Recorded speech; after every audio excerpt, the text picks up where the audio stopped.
Merci de nous rester fidèles. Mesdames et messieurs, bonsoir et bienvenue dans cette édition. Selon le Premier ministre, les autorités de la transition sont favorables à une durée raisonnable qui ne dépasse pas 4 ans. Les victimes de l'esclavage par ascendance ont reçu un don de vivres d'une valeur de 2 millions. La remise a eu lieu à la Cité des Enfants. Dakar proteste auprès de l'Ukraine contre le recrutement de volontaires sénégalais pour lutter contre la Russie.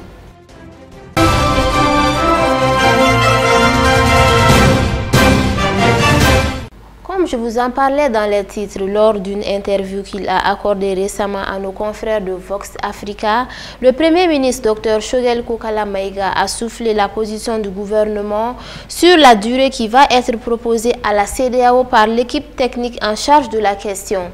Selon lui, les autorités maliennes sont favorables à une durée raisonnable de la transition. Elles sont déjà prêtes à proposer et discuter pour une durée qui ne dépasse pas 4 ans. Ali Koulibaly.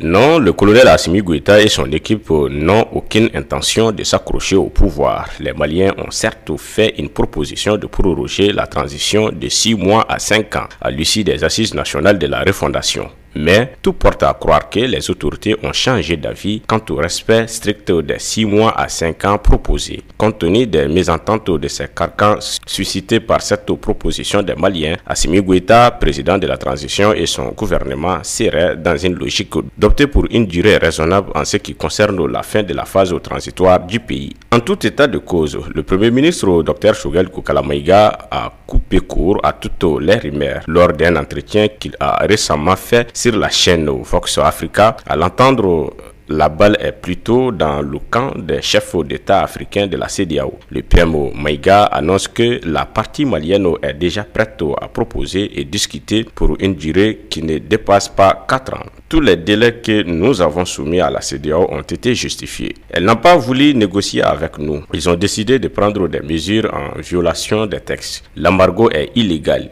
Il n'y a aucun texte de la CEDEAO et de l'UEMOA qui le prévoit. Répète au Dr Choguel Kokala Maïga. Les chefs d'État africains ont pris des mesures illégales, soi-disant qu'ils veulent instaurer un régime démocratique. L'embargo en vigueur au Mali a été pris pour assommer les autorités maliennes, les déstabiliser, les renverser, a-t-il avancé avant de poursuivre. Nous pensons que cet embargo fait tout tort et au Mali et aux pays africains. Dans cet entretien, le leader politique trouve que les sanctions de la CEDEAO engendreront des répercussions sur le quotidien de tous les pays limitrophes du Mali. Aussi, le chef du gouvernement estime que le Mali est prêt à dialoguer avec la CEDEAO en vue de trouver une durée consensuelle pour la transition.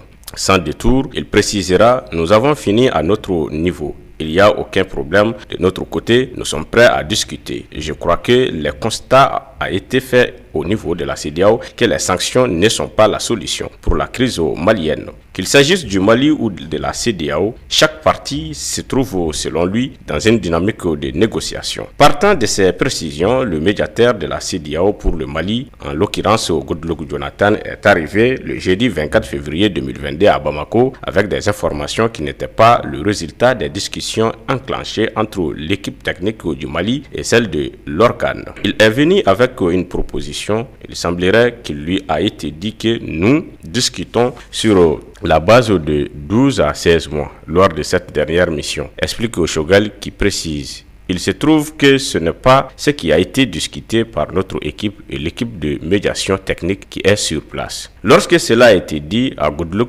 Jonathan par le président Assimi Goïta, il a estimé qu'il attend que les équipes techniques avancent dans les discussions. On ne peut pas non plus donner un mandat indéterminé à la transition. C'est quoi le délai que vous proposez à la CEDEAO? C'est moins de 4 ans, demande le journaliste à Choguel, qui répond: mais bien sûr, c'est 4 ans et en dessous, c'est moins de 4 ans. Cette révélation laisse aisément comprendre que les autorités ne sont pas prêtes pour une durée transitoire de 5 ans, même si certains Maliens continuent de plaider pour cette cause. Sur tout un autre plan, le ministre de la Justice et des Droits de l'Homme, garde des Sceaux, Mamadou Kassogué, a inauguré la salle de conférence de la Direction nationale des affaires judiciaires du Sceau, commission permanente législative à Bamako. Cette salle a été aménagée grâce à la volonté des autorités maliennes avec l'appui des partenaires dont Mali Justice Project de l'USAID. Lors de la cérémonie de réception de cette salle, le ministre Kassogué a signalé que des textes sont en cours d'être examinés afin de rendre la justice plus efficace. Le directeur national des affaires judiciaires et du sceau, Mohamed Mauloud Najim, a fait savoir que la salle de réunion de la DNAJS était petite, une chose qui rendait difficile le travail. Aujourd'hui, dit-il, c'est un rêve qui est devenu une réalité avec l'aménagement de la dite salle dotée de toutes les commodités. Cette réunion a deux objectifs: magnifier encore une fois la qualité de nos relations avec nos partenaires, en particulier Mali Justice Project, dont l'apport multiforme et pertinent n'est plus à démontrer, marquer notre reconnaissance à toutes celles et à tous ceux qui, avec abnégation et détermination, animent cette commission permanente législative. La salle a été aménagée par MJP, équipée par le PNUD et les fonds propres de la DNAJS. L'engagement a été pris par ECAP Sahel d'aménager avec des cloisons adaptées au décor, un magasin, une salle d'attente et des toilettes extérieures pour la salle de réunion, a déclaré Mohamed Mauloud Najim. Le directeur du Mali Justice Project de l'USAID, Jean Lavoie, a exprimé toute sa satisfaction d'avoir accompagné la DNAJS à travers l'aménagement de cette salle de conférence. Pour sa part, le représentant du PNUD, Filippo, a indiqué que l'aménagement de la salle de conférence va augmenter l'efficacité dans le travail. Quant au ministre de la Justice et des Droits de l'Homme, garde des Sceaux, Mamadou Kassogué, il s'est réjoui d'inaugurer cette salle. Selon lui, c'est maintenant une salle digne de ce nom où les différentes sessions de la CPL pourront se tenir dans des conditions adéquates. Nous aurons surtout une justice proche du justiciable, une justice adaptée au contexte malien, une justice accessible, une justice où le faible n'aura plus peur du fort, une justice où les sanctions, les décisions seront rendues de façon équitable, correcte, le tout adossé à la loi. C'est ce que nous souhaitons, a déclaré le ministre de la Justice Mahamadou Kassogué. Enfin, il a invité les uns et les autres à faire bon usage de la dite salle. Au cours de cette cérémonie, des attestations de reconnaissance ont été remises au personnel pour leurs implications, leur participation assidue et de qualité aux activités de la CPL.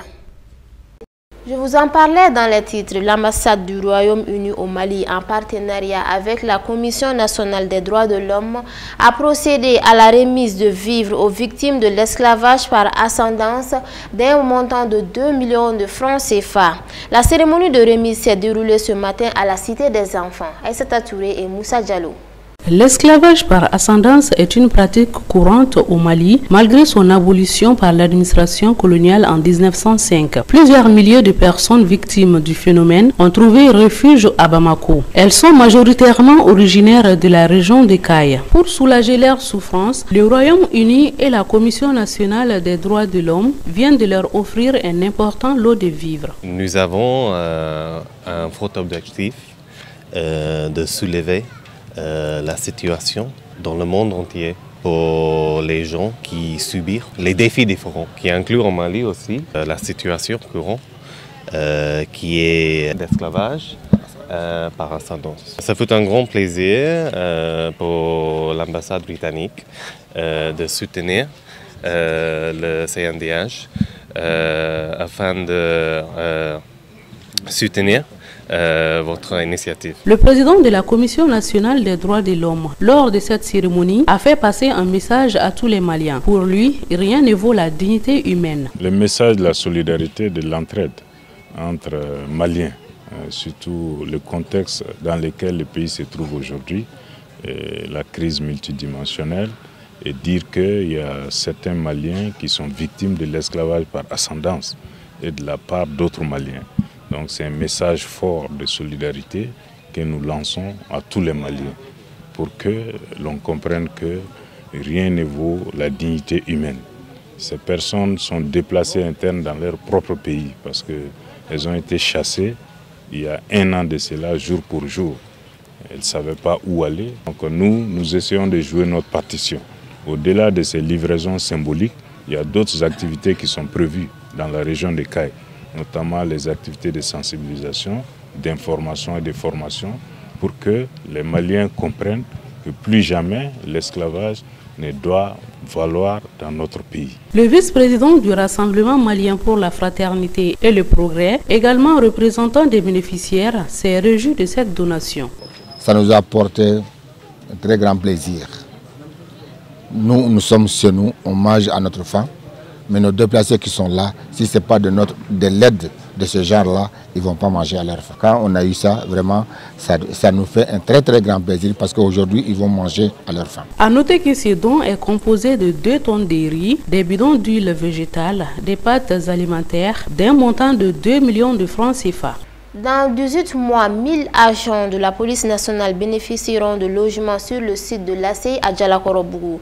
Ce projet est la première phase d'un vaste programme sur 20 000 logements sociaux prévu pour un coût total de 16 milliards de francs CFA. Le projet est mis en œuvre par l'Amicale de la police nationale, l'Agence de cession immobilière du Mali et la société de promotion immobilière Tracolinter SA. L'agence de cession immobilière du Mali, ACI, vient d'officialiser la signature d'un avenant de convention pour la construction de 1000 logements à usage d'habitation. Ce projet, qui sera réalisé sur son site de 37 hectares de Djalakorobougou, est destiné aux fonctionnaires policiers avec l'opérateur immobilier Oumar Diarra. Le délai pour la fin des travaux de construction des logements en bail est prévu pour 18 mois à compter du mois d'avril 2022. La durée du bail pour le bénéficiaire est étalé sur 20 ans. Le coût d'investissement du projet est estimé à 16 milliards de francs CFA. L'exécution des travaux qui seront confiés aux entreprises locales sur 18 mois va contribuer à créer des opportunités d'emploi locaux pour environ 4000 personnes, a assuré Oumar Diarra. L'ACIO initialement était lié à son partenaire APIM à travers une convention pour un projet de ville nouvelle dont la durée venue pour la fin des travaux était de 3 ans à compter de mars 2014. Jusqu'à nos jours, les travaux étaient à l'arrêt et donnaient lieu à toutes sortes d'interprétations, menaces et spéculations foncières par les prédateurs fonciers et les complices. À travers cette convention issue d'un nouvel avenant permettant à l'ACI de traiter directement avec l'opérateur Oumar Diarra, dûment reconnu par l'APIM. Respectant les textes en vigueur, bientôt 1000 maisons entièrement terminées, prêtes à être habitées. Sur le site, le chargé à la communication de l'amicale de police Boukouna Babadambele a affirmé que les maisons seront de type F3 de 100 m², type F4 de 150 m² et de type F5 300 m². Le projet initié un policier, un toit à l'initiative des autorités actuelles de la transition, dont la première pierre a été posée le 9 juillet 2021 par le ministre Daouda Ali Mohamedine en charge de la sécurité et de la protection civile et répond aux besoins réels incessants des fonctionnaires policiers.